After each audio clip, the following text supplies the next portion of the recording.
Dentro de los temas de instrumentación está el tema muy importante que se debe de ver, y es el de análisis y diseño de circuitos de tiempo, que incluye circuitos de pulsos, osciladores, monoestables lineales. Aquí están los detectores de filo.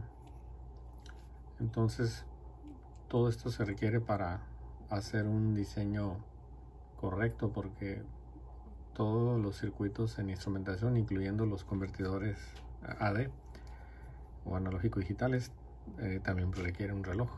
Entonces un reloj siempre se utiliza para transferir datos, actualizar datos, conversión analógica digital, digital analógica.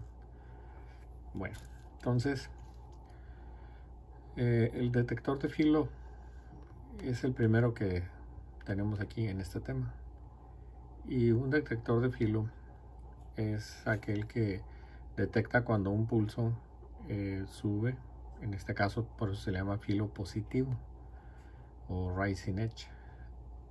Y este circuito RC pues ayuda a través de este inversor con disparo Schmitt a detectar cómo se comporta el voltaje de la resistencia, porque en este caso el voltaje de la resistencia es el que está afectando al voltaje, a la entrada del inversor.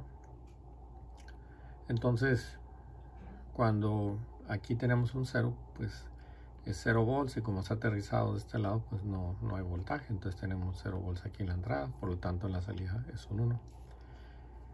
Cuando el filo sube, cuando se aplica un pulso, en este caso 5 volts, aquí, los 5 volts causan que circule una corriente IDT. Entonces la corriente va a ser máxima en el instante t igual a 0, porque el capacitor es un cortocircuito en t igual a 0. Entonces por eso es V sobre R. Entonces sube hasta V sobre R, 5 volts sobre R. Y como el capacitor empieza a cargarse, pues la corriente empieza a disminuir, y por lo tanto el voltaje a disminuir. Cuando llega al filo negativo, el inversor ya lo considera un 0. Mientras está aquí con esta lógica 1 que subió y llega y todavía está en un voltaje mayor al filo negativo, que al disparo negativo, que en este caso es 1.8 volts, o 1.8 volts. Entonces lo considero un 1, y por eso la salida se hace 0. Pero cuando ya llega a 1.8 o menos, ya la entrada la considero un 0, y pues la salida se hace 1. Entonces esta descarga de voltaje de la resistencia, esta reducción de voltaje, es lo que causa este ancho de tiempo. El circuito en el dominio del tiempo se ve aquí en el lado derecho. Entonces es el voltaje de entrada, se cierra el switch porque se aplica un pulso y circula una corriente IDT. Entonces el voltaje de salida es el voltaje de la resistencia. Y si lo transformamos al dominio S para Laplace, pues es más fácil analizarlo. Tenemos VI sobre S, 1 en CS, que es el capacitor, y R. Entonces de ahí se parte para hacer el análisis. Entonces tenemos que el voltaje VI sobre S, que es la fuente, pues es la suma de las dos caídas de voltaje. IS por 1 en CS es el voltaje del capacitor, y IDS por R es el voltaje de la resistencia.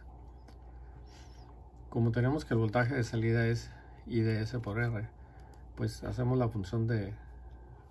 hacer la función de transferencia aquí, pero vamos a sustituir, vamos a despejar primero la corriente IDS, y IDS va a ser igual a VI, y entre S y esto pasa a este lado dividiendo, por eso tenemos S por este producto, 1 sobre SS más R. Entonces ahora continuamos, hacemos la función de transferencia, el voltaje de salida entre el voltaje de entrada, que ya los tenemos aquí. voltaje salida y el voltaje entrada. Entonces los ponemos y vemos que la IDS se repite en estos productos. Entonces se elimina, queda R por 1 sobre 1 en C más SR. Para eliminar la R multiplicamos por 1 sobre R numerador y denominador. Entonces nos queda 1 sobre S más 1 en RS. De esta función de transferencia sacamos la transformada para pasarlo al dominio T. Nos queda 1 sobre S más A. Entonces sería la menos AT. Entonces a la menos T sobre RC. Entonces el voltaje salida, pues de aquí lo despejamos, lo pasamos BI para acá. El voltaje salida es BI por E a la menos T sobre RC. Es decir, el voltaje de la resistencia es esto. Y el voltaje del capacitor, por ley de voltajes de Kirchhoff, pues vemos aquí que es el voltaje entrada menos el voltaje de la resistencia. Entonces lo sustituimos, el voltaje entrada menos el voltaje de la resistencia, que es este. Ahí está. Entonces factorizamos y tenemos la clásica ecuación del voltaje de un capacitor, que es BI por 1 menos E menos T sobre RC. Cuando tenemos este circuito, ¿para qué hicimos el análisis? Para determinar cuál es el ancho de este pulso T. Entonces de esta ecuación vamos a despejar la variable T. Entonces aquí tenemos la ecuación y resolviendo para la variable T, veo sobre I, lo paso dividiendo, pues, igual a esto. Saco el logaritmo natural en ambos lados de la ecuación y entonces con este se elimina y me queda ln de BO sobre BI igual a menos T, porque me queda con signo negativo. Yo puedo despejarte de aquí, es igual a RC multiplicando a esto, pero no debe tener tiempos negativos. Entonces si invierto el denominador y el numerador por la ley de logaritmos, que la división es la resta, pues me cambio los términos y ya me queda positivo.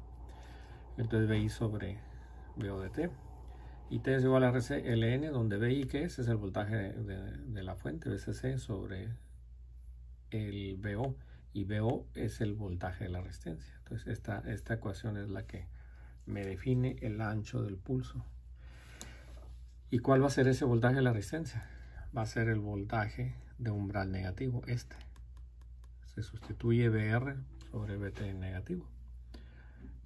Por eso siempre decimos que es RC igual a LN de 5 volts entre BT negativo, o sea 5 volts entre 1.8 volts. Y esa es la constante por RC. Y nos da exactamente el pulso que vamos a obtener. Si hay alguna variación en el tiempo, es causada porque usan capacitores que tienen alta tolerancia. Deben de reducir la tolerancia de ese capacitor. Y también hay que considerar la tolerancia de la resistencia para que salga preciso el tiempo. Bien, entonces este video es únicamente para el detector de filo positivo. El siguiente será sobre filos negativos y otros casos cuando el capacitor ya está cargado. Gracias.